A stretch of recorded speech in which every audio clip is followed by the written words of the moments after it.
Easy money కోసం కొంతమంది జీవితాలు నాశనం చేసుకుంటున్నారని అన్నారు హోంమంత్రి అనిత. రాబోయే రోజుల్లో సైబర్ నేరాలు మరింత పెరిగే అవకాశం ఉందని చెప్పారు. కేసుల ఛేదనలో డిజిటల్ ఎవిడెన్స్ కీలకమన్నారు. డిజిటల్ క్రైమ్, డిజిటల్ ఎవిడెన్స్ పై న్యాయవాదులు, పోలీసులు అవగాహన పెంచుకోవాలన్నారు హోంమంత్రి అనిత. సైబర్ నేరాలు విపరీతంగా పెరిగిపోవడం ఒక పక్క.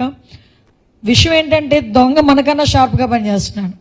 ఎంత షార్ప్గా పనిచేస్తున్నాడంటే మనం ఒక యాంగిల్లోనే ఆలోచిస్తే వాడు 10 యాంగిల్లో మనం ఎటువైపు నుంచి రాగలమని ఆలోచన చేసుకొని ఓవరాల్గా ఎక్కడో ఒకడ సక్సెస్ అవుతున్నాడు. దీనికి ఫుల్ స్టాప్ పెట్టాలంటే కంపల్సరీగా మీలోని అదేవిధంగా మా డిపార్ట్మెంట్లోని రెండు కూడా డిజిటల్ ఎవిడెన్సెస్ మీద మీకు, అదేవిధంగా డిజిటల్ క్రైమ్ ఏ రకంగా జరుగుతుంది దాని ఇన్వెస్టిగేషన్ మీద పోలీస్ డిపార్ట్మెంట్కి ఎప్పటికప్పుడు ఈ ట్రైనింగ్ ప్రోగ్రామ్స్ కానీ అవేర్నెస్ ప్రోగ్రామ్స్ అని కానీ ఇవ్వటం అనేది చాలా అవసరం. ఈరోజు ఈ సైబర్ నేరాలు విపరీతంగా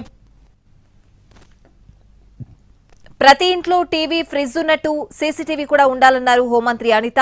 డ్రోన్ సహాయంతో ట్రాఫిక్ జామ్ పై దృష్టి పెట్టామన్నారు. ట్రాఫిక్ కంట్రోల్ కు కూడా డిజిటల్ టెక్నాలజీ వాడుతున్నామన్నారు. డిజిటల్ ఎవిడెన్స్ పై సమన్వయం చేసుకుని పని చేసుకోవాల్సిన అవసరం ఉందన్నారు హోంమంత్రి అనిత.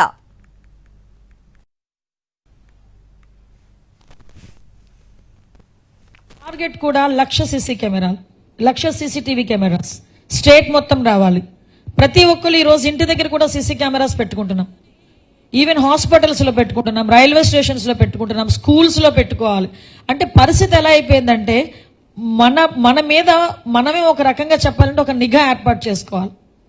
అది ఈరోజు మన ఇంట్లో ఏసీ, టీవీ, ఫ్రిడ్జ్ ఎంత అవసరమో ఈరోజు మన ఇంటికి సీసీటీవీ కెమెరాస్ కూడా అంతే అవసరం అయిపోయింది. అది మెయిన్ ఎవిడెన్స్. అది మన ఇంటికి ఎవరైనా అటాక్ వచ్చినా, ఎవరైనా దొంగతనానికి వచ్చినా, ఎవరైనా మన మీద దాడికి వచ్చినా, ఏం చేసినా, రేపొద్దున వీధులు ఏమైనా జరిగినా టార్గెట్ కూడా 1,00,000 సీసీ కెమెరాలు.